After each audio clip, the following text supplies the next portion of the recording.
Bienvenidos sean todos a esta casa de oración.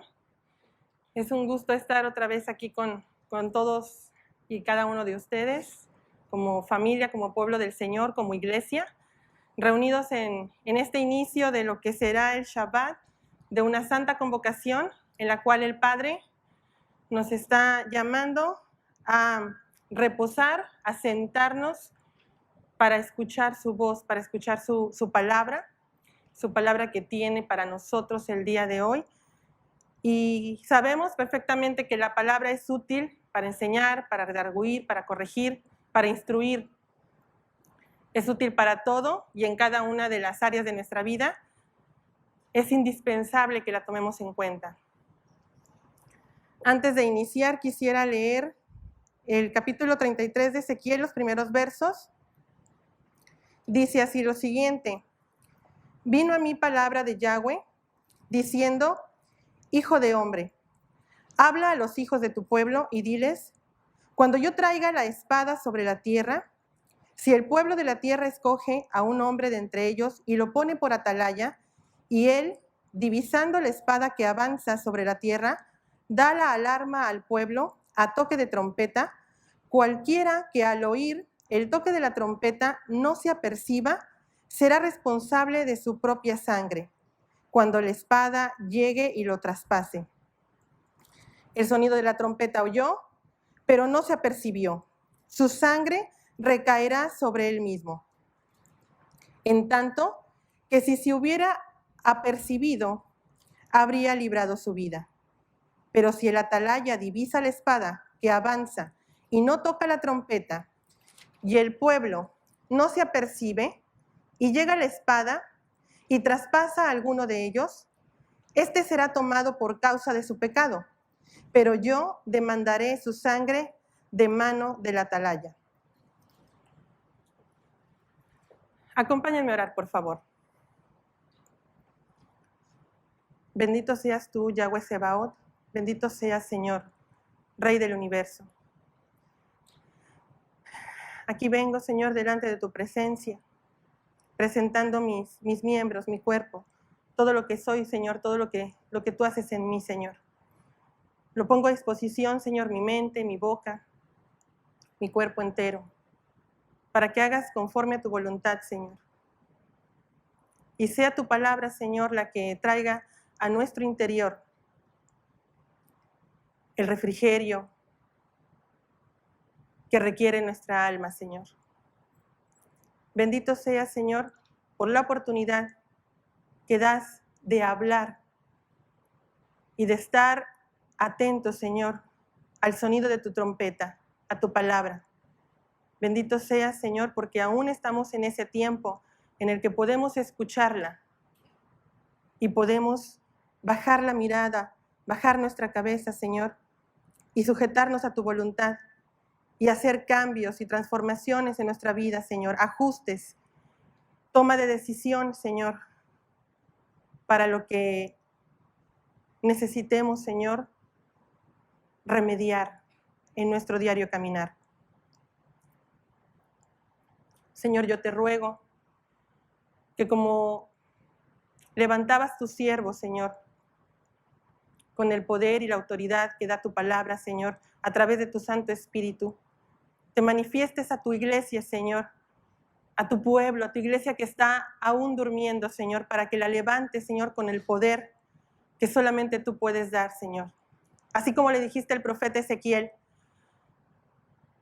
sopla, Señor, sobre estos huesos secos y trae a vida, Señor, a cada uno de los descendientes de la casa de Israel, Señor. A ese Israel que tú estás llamando, Señor, de los 4 confines de la tierra. A ese Israel, Señor, que es el que has sacado de las tinieblas y lo estás trayendo a tu luz admirable, Señor, al conocimiento de tu verdad.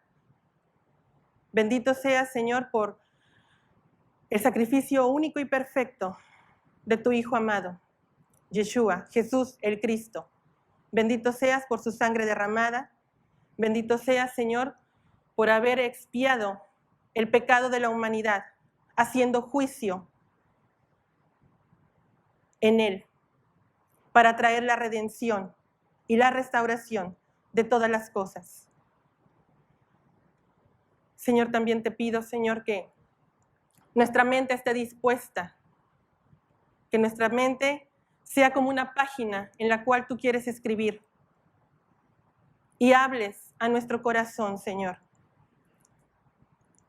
Y redargullas, Señor, y confrontes nuestra iniquidad, Señor, a través de tu palabra, para que podamos estar contemplados, Señor, en esos justos, en esos santos que están apartados para ti, sentados en los lugares celestiales junto a Yeshua, guardando y esperando el tiempo del reino milenial y la eternidad. Bendito seas en el nombre de Yeshua. Amén, Señor. Bueno, esta escritura, antes de iniciar con el estudio, desde muy temprana hora el Señor la puso en mi corazón y la tomé como un cayado para mí en lo personal, como responsabilidad grande que cualquier persona que está siendo llamado por medio del Señor para su servicio tiene una responsabilidad muy grande de hablar la palabra de Dios. Y como lo veíamos en los primeros versos de Ezequiel 33,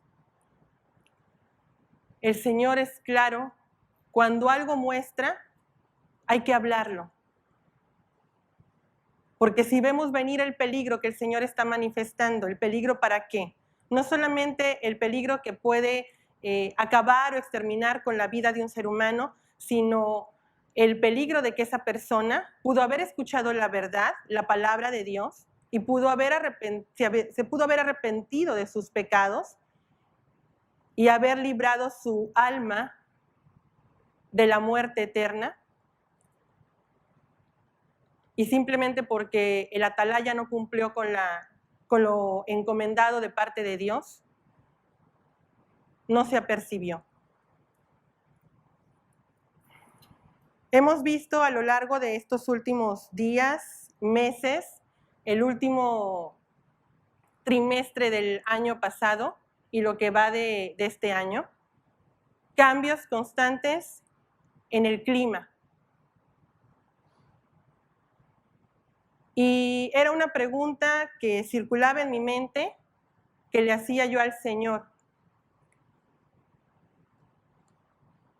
Y hoy por la mañana, además de esta palabra que me mostró, me habló de algo que yo, la verdad, no estaba muy enterada en el tema, el oscurecimiento global. Y me habló de esta palabra y junto con oscurecimiento global. Y yo preguntaba, y yo decía, bueno, ¿y esto como de dónde viene o qué es lo que nos quiere mostrar el Señor?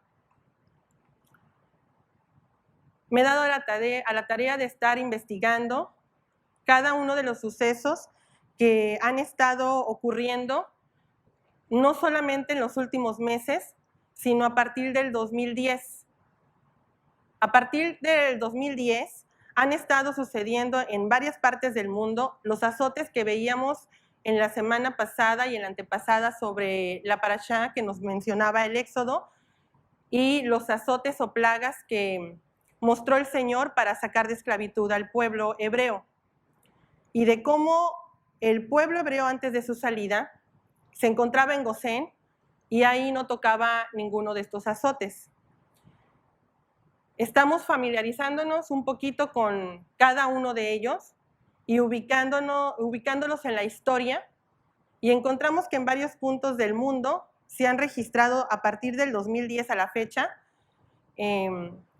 ríos en sangre, han estado aconteciendo, muerte de peces, de miles y miles de peces que ocasionan que estas aguas se tornen rojizas a partir de también otros fenómenos que provocan este tipo de coloración.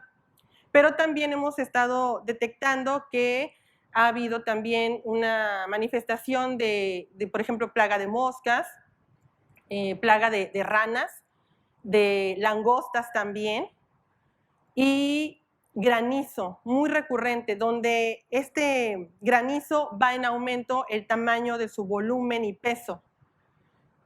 Y eso me llama mucho la atención porque la Escritura nos dice que llegará el tiempo en que el granizo que se manifieste en la tierra vendrá a ser como el peso de un talento. Y estamos hablando aproximadamente de 38 a 40 kilos por el peso de este granizo. Entonces, a la distancia y la velocidad que vendría de la tierra y el peso que tendría cada uno de estos granizos, pues sería letal para la humanidad.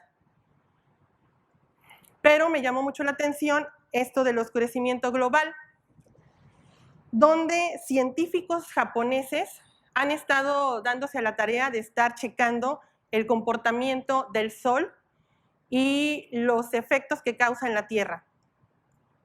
A partir del 85 hubo uno, en especial un japonés, de un instituto federal suizo de tecnología, que estuvo detectando las secuencias que tenía el Sol y los momentos de oscuridad que se presentaban en la Tierra o la presencia de luz que había en la Tierra. Me llamó mucho la atención esto. ¿Por qué? Porque ha bajado gradualmente la presencia de luz o de los rayos del Sol en la Tierra, como cuando se desploma la bolsa de valores, hasta ese punto. Donde ha sido más presente ahorita, a partir de noviembre, diciembre del año pasado, lo que va de enero, en todo lo que es Europa, pero ya se empieza también a ver en nuestro continente. Estas investigaciones que han estado suscitándose ya de tiempo atrás llevaron a un investigador japonés a darse a la tarea de seguir escarbando, profundizando en qué es lo que está pasando con el Sol, por qué presenta ciertas anomalías y las consecuencias que manifiesta en la Tierra. No le hicieron caso cuando él empezó a convocar a otros investigadores, a otros científicos. Él presentó sus pruebas, sus conjeturas de lo que él estaba investigando. No le dieron importancia. En 1989 volvió a hacerse presente con las nuevas actualizaciones de sus investigaciones y convocó otra vez a un grupo de científicos, donde ya también ellos tenían como que el gusanito ahí de que algo estaba sucediendo y les llamó mucho la atención lo que les presentó. El oscurecimiento global nos habla de lo que estaba leyendo. Es un término que se describe la reducción gradual de la cantidad de luz solar observada que alcanza la superficie terrestre desde la década de los 50. ¿Qué quiere decir? Que a partir de ese año a la fecha ha venido siendo algo más recurrente, pero drásticamente en deterioro. ¿Cómo sucede esto? Encontramos que, por ejemplo, en Irlanda, la Antártida y Japón, ha habido menos presencia de los rayos del Sol, pero completamente de un 100% a un 20%, en cuestión de muy poco tiempo, de una década a otra, y eso no es normal. En 2001, investigadores y científicos del centro del volcán cotejaron los resultados y vieron que todo lo que presentaba este investigador o científico japonés era correcto. Entonces ahí ya le empezaron a mostrar atención a sus investigaciones. En el 2007, un grupo de científicos ya plenamente convencidos de todo lo que estaba pasando con el Sol y con los hallazgos que había encontrado este científico, mostraron mucho interés y empezaron a tocar la alarma. Algo está pasando. En 2017, el año pasado, otro cuerpo de investigadores científicos con preocupación externaron que en los últimos resultados anunciaron el oscurecimiento global. Y los residentes de la Tierra pronto comenzarían a entrar en problema, en caos. Entonces ya hay una preocupación en la parte científica sobre este fenómeno, pero estaban de alguna manera amordazados, no los dejaban hablar sobre el tema. ¿Por qué? Porque traería no solamente inquietud, sino generaría pánico. Ellos es lo que decían, pánico a la gente. Pero dice el Señor que Él haría que las piedras hablarían.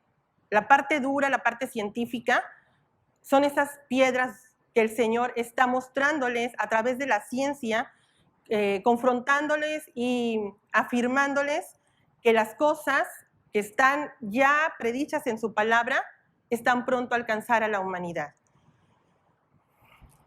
Los datos que habían presentado este grupo de científicos nos hablan que la Tierra estaría pronto a ser sometida a un cambio tan drástico como para entrar en un periodo glaciar, donde el hielo o el cambio de las zonas cálidas se tornarían frías, gélidas. Estamos viendo esa variación en el clima en todo el mundo. Pero a mí me llamaba la atención que el sol no solamente está para anunciar los tiempos exactos de las solemnidades de Dios, para hacer una convocación. Ese es su propósito principal, ¿sí? De indicarnos un tiempo señalado, un lugar específico, donde el Padre se va a reunir con su iglesia, con los convocados. Pero el sol también tiene muchas más funciones que cumplir dentro de lo que compone la Tierra y sus habitantes. Entonces es parte fundamental para que pueda existir la vida en la Tierra.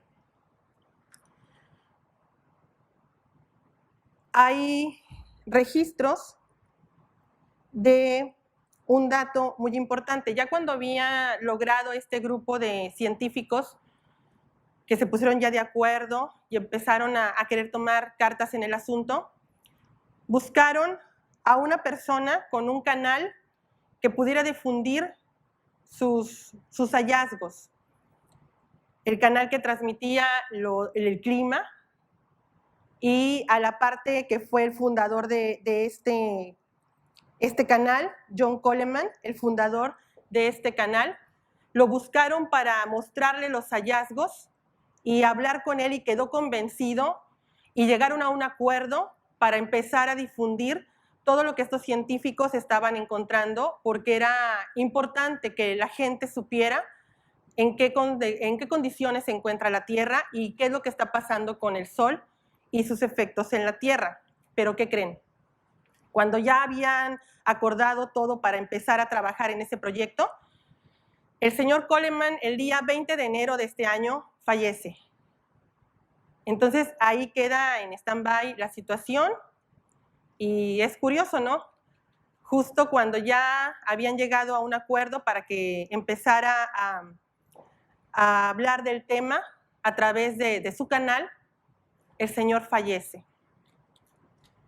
Me llamó también eso mucho la atención. Dije yo, bueno, aquí hay algo muy importante que Dios nos está mostrando, que algo nos quiere enseñar. También me encontré con que en el noreste de Europa la gente no ve el sol y está envuelta como en una manta de nubosidad densa, una nubosidad muy, muy cargada.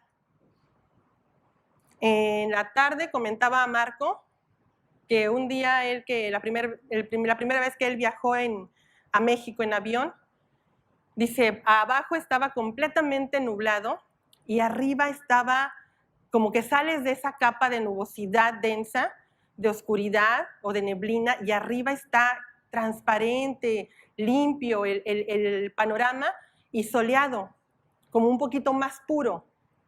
Dije, bueno, algo nos quiere enseñar Dios con eso. Y estaba dando vueltas en mi cabeza lo que el Señor me estaba llevando a ver en la historia y este tipo de sucesos ¿Por qué? Porque ayer veíamos que las señales que el Señor nos muestra son para indicarnos un tiempo de preparación a nosotros como iglesia, ¿sí? Y son foquitos de alarma o de alerta que tenemos que tomar en cuenta para hacer los cambios necesarios que Dios quiere y no salirnos del camino. Y si algo no está funcionando bien en nosotros y el Señor nos lo muestra a través de su palabra, entonces es para hacer ajustes pertinentes y constantes. Europa, a finales de noviembre del 2017, sufre uno de los peores inviernos más crudos y lo que es extraño es que estos científicos vuelven a poner su mirada en este lugar y cotejan las características o las condiciones del clima en esa parte de lo que es el continente con todo lo que ellos estaban investigando. Y, por ejemplo, hay un dato que en Bruselas no se ha visto la luz del sol durante aproximadamente más de 10 horas y 31 minutos durante todo noviembre. Todo noviembre, este país de Bruselas solamente percibió la luz del sol por 10 horas y 31 minutos. Es muy poco tiempo. Entonces, les llamó mucho la atención, algo está pasando, porque ellos midieron sus registros de años pasados del mismo mes, donde se desplomó, les digo, del 100 a un 20%. Entonces, es peligroso eso y los puso en alerta. En Francia también recibió solamente 2,42 minutos de luz del sol, solo durante la primer quincena de este año en enero. Solamente 2 horas 42 minutos de luz del sol durante los primeros 15 días de enero. Es algo que a mí me dejó impactada. Y no termina ahí, sino que también esta preocupación se ha extendido porque le han llamado como la desaparición del sol. Alguien raptó al sol. Y hay un periódico francés muy importante llamado La Voix du Nord. Lo escribo porque obviamente no sé idiomas, pero hago mi mayor esfuerzo para poder transmitir lo que he encontrado. Du Nord. Este periódico ha empezado a plasmar en sus páginas a 8 columnas, o sea, como nota muy importante, a 8 columnas, este fenómeno del oscurecimiento global. Cualquiera de ustedes puede tener acceso a buscar en internet la página oficial de este periódico para cotejar las notas que han estado sacando sobre este fenómeno. Le llaman "La estrella fue secuestrada", son sus titulares. ¿Qué pasa con el sol? ¿Quién lo secuestró? La estrella ha sido secuestrada. ¿Por qué? Porque la presencia del sol o la luz solar no ha estado en los últimos días presente en este continente.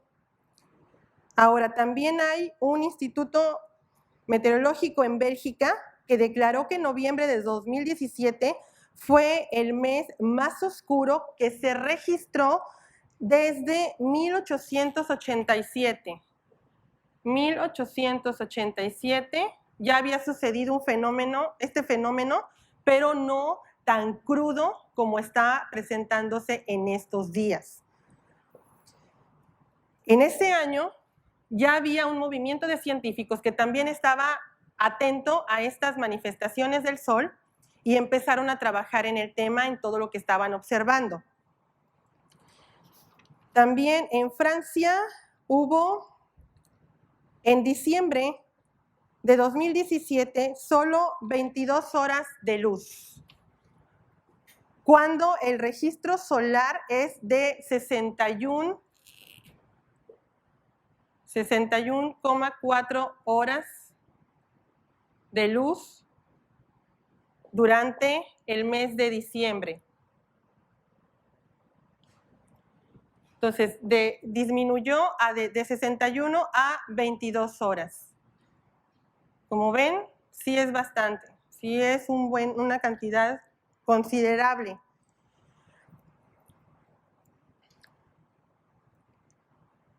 En enero de este año, los días que van registrados hasta el momento, les extrañó mucho esta condición del sol y empezaron a ver este desplome como algo demasiado grave, anómalo. Dice, y tan solo en los primeros 15 días la situación empeoró. Otro investigador llamado Frederick Decker también compartió sus investigaciones y coincidió con las publicaciones de este periódico francés de lo que está hablando sobre el tema del oscurecimiento global. Hay mucha preocupación, no solamente en la ciencia, sino en todas aquellas personas que de alguna manera Dios les está mostrando que algo no está bien. En Normandía, solamente 2.5 horas de sol en la primera quincena de enero, en comparación con la tasa mensual de ese mismo mes en otros años de 58 horas, 58,6 horas por mes, en el mes de enero. O sea, hicieron su comparativo de años pasados. En el mes de enero se registraba 58,6 horas de promedio de exposición de la luz solar durante el mes de enero, y en este mes, en lo que va de este mes o en lo que pasó de enero, habían hecho la comparación hasta el día 15, la primera quincena solamente, se desplomó hasta 2,6 horas. Esto es por los primeros 15 días del mes. Entonces, es un desplome considerable.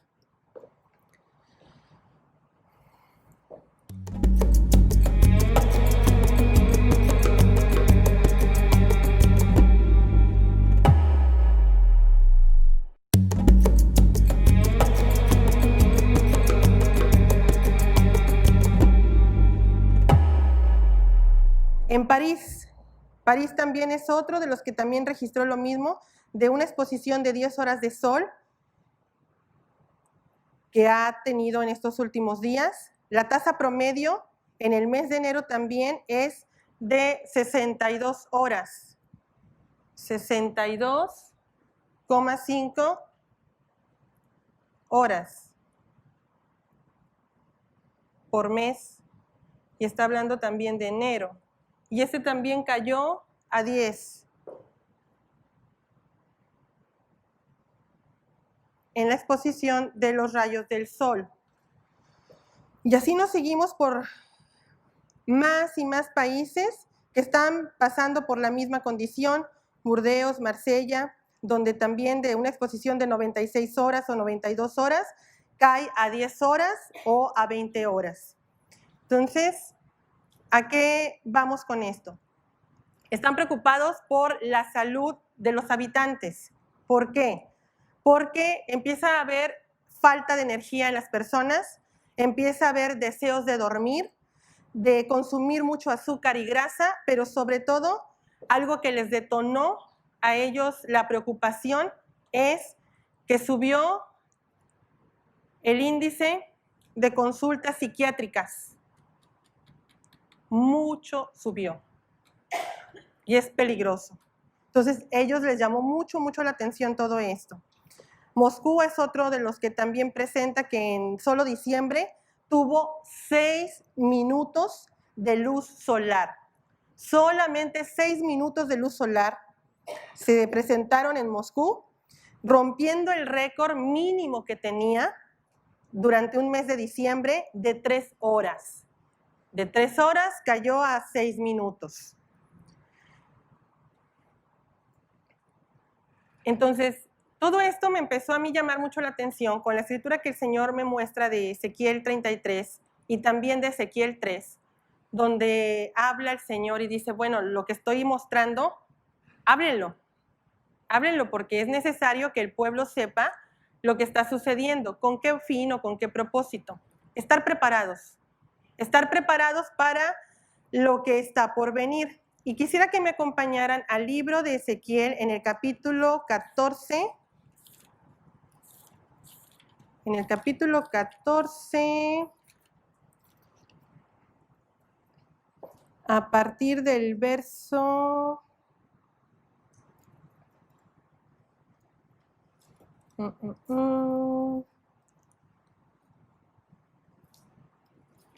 Déjame ver.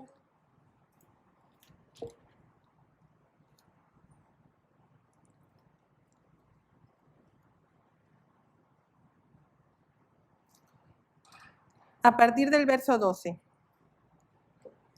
Ezequiel 14.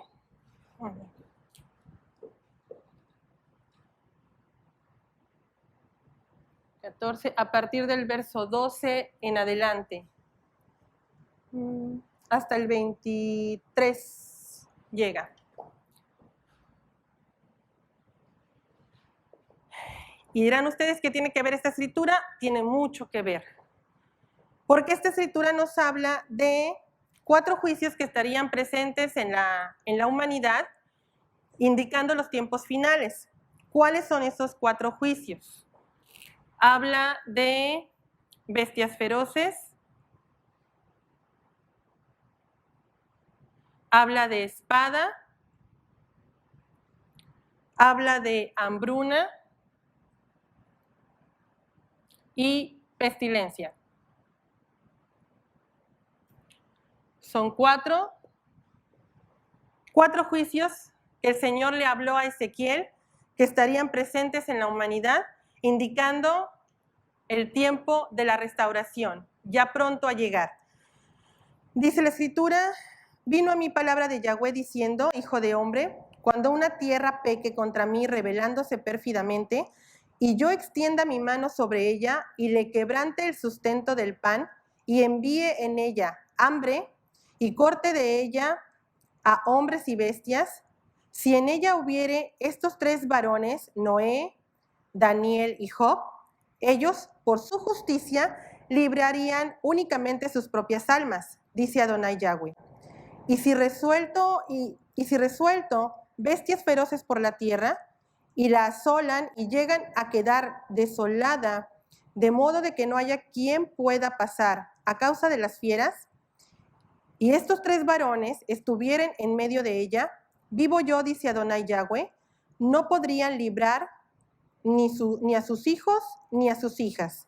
Solo ellos serían librados, pero la tierra quedaría desolada. O si yo traigo la espada sobre aquella tierra y digo, espada pasa por la tierra, y de ella hago cortar a hombres y bestias, y estos 3 varones estuvieran en medio de ella, vivo yo, dice Adonai Yahweh, no podría librar ni a sus hijos ni a sus hijas.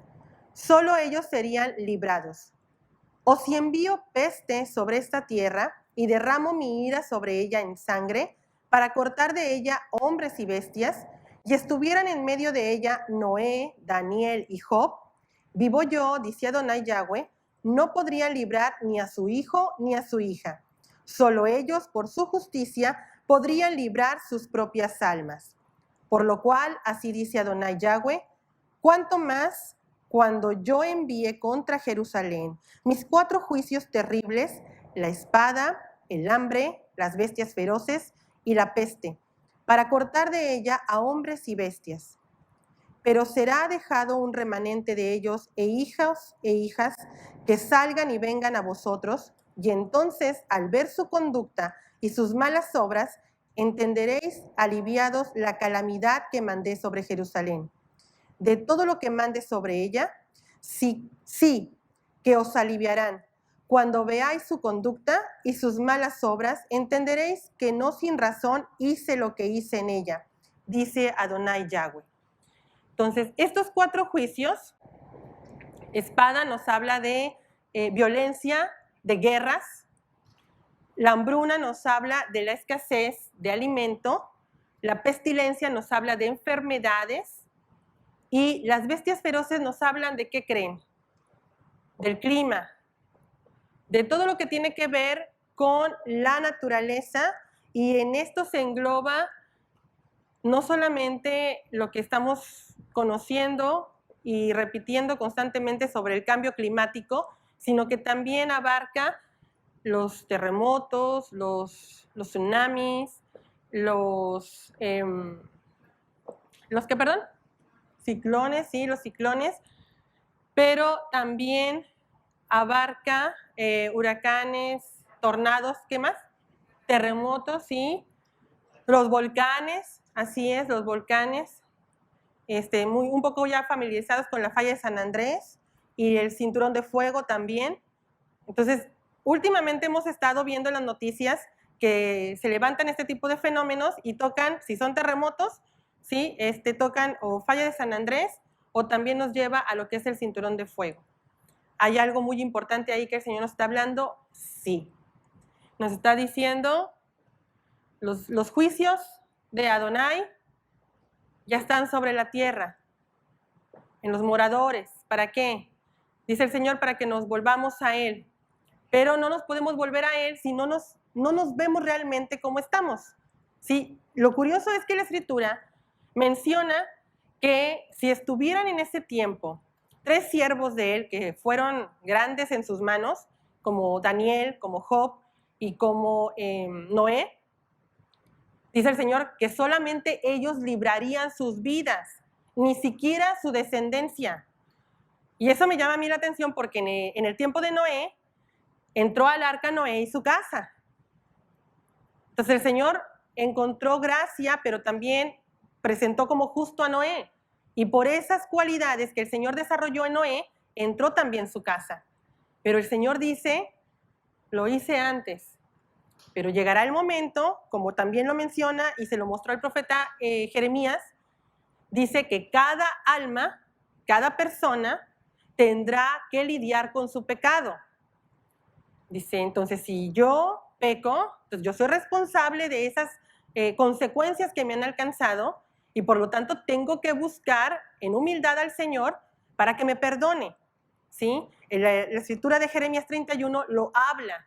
¿Sí? Dice que ya no pagará más la consecuencia a los hijos de los padres, sino que cada alma que peque, también lo menciona Ezequiel, esa morirá.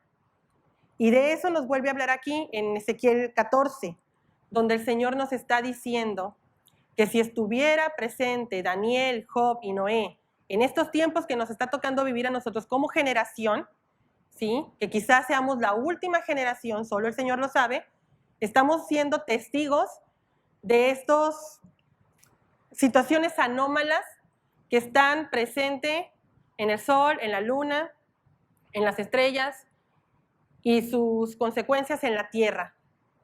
Y todo lo que estamos viendo, como lo que comentaban nuestros hermanos, de la manifestación donde la tierra está gimiendo como para dar a luz. Y está tambaleándose, como le mostró a Isaías, como un ebrio que está agitado por el vino que ha bebido. Dice el Señor, el vino de la fornicación, el vino de la soberbia. Entonces, ¿qué es lo que nos está dejando claro Dios en este momento? Que las condiciones en las que se encuentra la tierra nos está mostrando de una manera palpable la condición en la que se encuentra la humanidad. Una condición en la que ya la única manera de ser restaurada ya la dio la respuesta el Señor a través de su Hijo. Pero es una humanidad que no quiere entrar por esa puerta, que quiere seguir todavía caminando su camino como mejor le parezca. Pero también de eso le mostró a Timoteo que estaría presente como señal para los tiempos finales. El amor de muchos se enfriaría. Todos y cada uno vamos caminando por donde mejor nos parezca, Perdón, hermana, por donde mejor nos parezca, tomando en cuenta solamente mi criterio, mi pensamiento, y esa es mi directriz, y por ahí yo me voy. Y lo que el Señor nos habla, nos comenta constantemente a través de su palabra, la hacemos a un lado. ¿Y saben qué pasa cuando nosotros hacemos eso? Manifestamos la conducta y el carácter de Esaú. Despreciamos la primogenitura y lo que conlleva el ser el primogénito, el recibir la herencia del Padre, y que esta herencia es la que nos dirige, pero como somos incrédulos, ¿sí? Somos incrédulos, pues no podemos mostrar lo que no tenemos. El Señor dice fe, esa fe que viene de Él y que se manifiesta en cada ser humano en el que Dios quiere trabajar. Pero si haya incredulidad en la persona, pues ahí no puede hacer nada. También está escrito, Yeshua llegaba a las aldeas y donde hallaba incredulidad, entraba y salía como si nada. No hacía absolutamente nada. Y no porque no hubiera algo que hacer. Siempre dijo que había enfermos, siempre había necesidad, pero no estaba la condición para que él obrara. Sin fe es imposible agradar a Dios. Entonces, hemos estado analizando en estos días, en el Midrash también lo vimos con la pastora Noemí, sobre la fe, la importancia de esta fe. Y hablábamos que pues todo mundo, hacíamos un sondeo que para cada uno representa la fe. Y cada uno dio su opinión. Y unos quizá estaban acercándose al significado que nos muestra la palabra, que ese es nuestro estándar, con el cual nos debemos de comparar. Pero la mayoría tiene una idea completamente errada de lo que es fe. Porque pues fe, si lo veo a simple vista, fe, pues puede creer en cualquier cosa, ¿sí?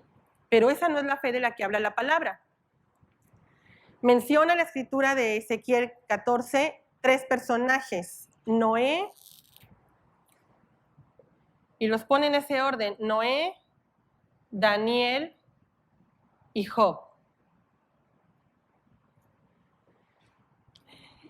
¿Por qué el Señor nos mostraría en esta escritura, con estas calamidades, con estos 4 juicios que estarían sobre la tierra para juzgar a los moradores? ¿Y para qué los quiere juzgar el Señor? Para que se vuelvan de sus malos caminos y retornen a Él, ¿sí? Porque de Él viene la salvación, y ya dio la salvación, y este es Yeshua. Y nos muestra a Noé, Daniel y Job. Estos 3 varones en especial los unía algo, esa fe de la cual estábamos comentando. Esta fe que viene de arriba, esta fe que viene de Dios y que la trabaja en las personas. ¿Y cómo lo hace? ¿Cómo lo hace? A través de su palabra, porque la palabra fe nos habla de firmeza, confianza, pero sobre todo fidelidad. ¿Y fidelidad a qué? A la palabra de Dios. Por lo tanto, si yo recibo una palabra y el Señor me ha dotado de fe, de esta fe que viene de Él, Él me va a hacer firme, me va a poner a confiar en su palabra y me va a hacer o va a desarrollar en mí esa fidelidad que necesito tener para no dudar y no prostituirme. Sí, dije bien, prostituirme. ¿Por qué? Porque como en una relación, cuando yo no muestro fidelidad, firmeza, confianza a la persona que está conmigo, entonces soy infiel. Y me va a llevar a tener acciones de una ramera o de una prostituta. Y encontramos en la carta a los Corintios que el Señor nos habla de quien se une a la ramera, una carne es con la ramera. ¿A qué se refiere esto? Que entonces en mí, si yo he decidido no hacer caso o prestar mis oídos a cualquier otra cosa que no sea la palabra, entonces yo ya estoy en una condición de infiel, dando mi cuerpo, mis órganos, mis miembros, al servicio de lo que no es Dios. Por lo tanto, mi carne se presta, mi cuerpo se presta, mi mente, mi boca y mi conducta se presta al servicio de el príncipe de la potestad del aire, Satanás, el adversario. Y empiezo a actuar en consecuencia de esta alianza, de esta unión, ¿sí? Que hace que mi cuerpo sea gobernado, mi mente, mi habla, mi boca, mis oídos, mis miembros, sean gobernados por este adversario. Y yo me dejo gobernar. ¿Por qué? Porque ya me hice uno con él, una carne. Pero si yo decido por fe afianzarme en la palabra de verdad y hacer a un lado la mentira, el engaño y aferrarme a la palabra, esta va a empezar a trabajar en mí y entonces yo me hago un espíritu con Yeshua.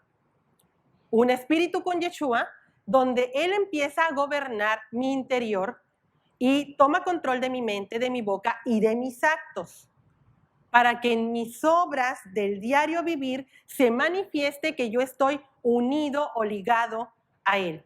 ¿Cómo? A través de la palabra. Entonces, el Señor con esto me dice hoy, si ya están sobre la tierra los 4 juicios y están presentándose ya en un continente, en otro continente, y luego ya van al otro, y ya nos está alcanzando aquí con el cambio del clima, y hemos tenido también a partir del 2010, en todo lo que es el país, el aumento de la violencia, muerte, por diversas sectas o grupos armados que también entraron y que presentan un patrón de conducta o de preparación muy semejante a los grupos de Oriente, como los yihadistas, los de la Tayola y todos los que vienen con el Islam. Entonces, ¿qué pasa con este grupo armado? Son gente muy violenta, de sangre fría, que reclutan personas, en lo personal reclutan jóvenes de 12, 15, 18 a 20 años y los empiezan a preparar. ¿Y qué creen? A partir del 2010 hay presencia del Islam en nuestro país, sobre todo en las serranías del país, donde también entraron sigilosamente con su enseñanza, el Corán. Y la parte más vulnerable en la cual ellos penetraron fueron las comunidades que son de etnias, como los tarahumaras, por ejemplo, en lo que es Chihuahua, ¿sí? Gente que está no instruida y que es muy fácil que puedan recibir, porque están deseosos de ser tomados en cuenta y de ser preparados. Ellos recibieron con beneplácito la instrucción del Corán y esto está registrado a partir del 2010. Entonces, ya está avanzando sigilosamente, como moviendo sus tentáculos, el adversario, y la iglesia sigue dormida. ¿Qué pasa con la iglesia? Que no se despierta. ¿Qué es lo que sucede con cada uno de sus miembros? Viendo las cosas, siendo palpables, ni siquiera eso nos conmueve. Y no nos conmueve porque también está escrito. No me va a interesar lo que le pase al de al lado, al hermano, porque está escrito que el amor de muchos se enfriaría. ¿Qué es lo que hace que dentro de nosotros arda ese amor que menciona la Escritura? La palabra de Dios. Es lo único que hace que una persona salga de la indiferencia. Es lo único que hace que la persona salga de esa oscuridad en la que se encuentra su vida, en ese vacío en el que se encuentra. Lo único que puede hacer que reviva es la palabra de Dios. Hemos escuchado mensajes tras mensajes que solamente la mayoría, si los analizamos bien, son mensajes muy bonitos, motivacionales, que en el momento me llenan y me prenden de emoción aplaudo y digo, sí, bravo, yo soy un vencedor y soy capaz de hacer esto y aquello. Pero solamente rasga la vestidura. Y Dios dice que no quiere eso. En el libro de Joel nos muestra claramente, dice el Señor, ya no rasgues más tus vestiduras. Estoy asqueado de que rasgues tus vestiduras. Si has de rasgar algo, estoy parafraseando lo que viene en el libro de Joel, capítulo 2, dice, rasga tu corazón. Eso es lo que quiere el Señor de nosotros, que rasguemos nuestro corazón. ¿Para qué? Para que Él pueda penetrar hasta la médula, hasta la parte central, hasta el motor, hasta la matrix. Dice la pastora que somos como ese cerebro, ¿sí? Que nos va moviendo para hacer cosas, ¿sí? Hasta ese punto quiere llegar el Señor. Quiere sacar todo lo que está contaminado, sacarlo de ahí, todos los virus, ¿sí? Todos los virus que están contaminando el cerebro. Y una vez que saque todos esos virus y los extermine, entonces empieza a correr por el interior de ese cerebro viva la palabra, para que pueda entonces el individuo, la persona, realmente estar conectado a su esencia, a lo que viene de arriba, al Padre, al trono de gracia. Pero entonces, como iglesia del Señor, pues representa un esfuerzo y no queremos ese esfuerzo. Estamos tan acostumbrados a estar quietos, a estar cómodos, y veíamos en la parashá pasada del martes, si no mal recuerdo, lo de Amalek, y tocamos en Amalek el martes, y cómo el Señor habla de que cuando el pueblo está confiado, cuando el pueblo no quiere esforzarse, pues el Señor, porque nos quiere y porque busca lo mejor para nosotros y quiere nuestro bien, la vida, pues entonces tiene que enviar a Amalek como lo hizo con el pueblo hebreo. Le envió a Amalek para que Amalek, pueblo belicoso, pueblo rebelde, pueblo insidioso, pueblo que divide, pueblo que genera problemas, pleitos, discusiones, chismes, lo levanta para sacudir al pueblo que está dormido, aletargado. ¿Y a quién creen que se va Amalek? ¿A quién es la parte vulnerable del pueblo de Dios, de la iglesia de Dios? Los que no están, los que no buscan. Dice que son los que están débiles, los que están hasta atrás, porque ya me cansé de caminar o me quedé estático ahí en esa posición y ya no quiero avanzar. A esos va y ataca. Esos son los que son la presa vulnerable de Amalek. Son los instrumentos que Dios va a permitir que sean movidos por Amalek, por ese espíritu de Amalek, para que se levanten, como lo dice el nombre, en pugnas, en división, en pleitos, en contiendas, para causar estragos en el pueblo de Dios. Pero todo es para bien, porque es la única manera de que la iglesia tiene que despertar, porque si no, el Señor no va a dejar que nos quedemos ahí y nos perdamos. Porque Él prometió, y está escrito, dijo Yeshua, que lo que el Padre le da, no echa fuera nada. Y de lo que le ha puesto en su mano, no lo va a perder. Entonces ya somos de Él, y Él va a hacer lo que sea que esté a su alcance, para eso es Dios, para que nosotros aprendamos a caminar. Si no conocemos lo que es santidad, pues nos va a enseñar a conocer la santidad, apartarnos del mal. Como ya lo hizo con siervos antiguos, también lo va a hacer con nosotros. Nos va a enseñar cómo debemos de conducirnos, cómo debemos vivir. Que el Señor, en este inicio de Shabbat, haya sido esta palabra para unos de refrigerio, quizás para otros de sacudida, pero todo es bueno para la obra del Señor y para cada uno de nosotros. Que el Señor tenga misericordia de cada uno de nosotros, su rostro esté sobre cada uno de nosotros, nos llene de paz y nos conduzca por esos pastizales donde el buen pastor es el que nos guía y nos lleva a reposar y a sentarnos en esos lugares que ya tiene preparados para nosotros, junto a Él, en esos lugares celestiales. Dios les bendiga. Shabbat Shalom.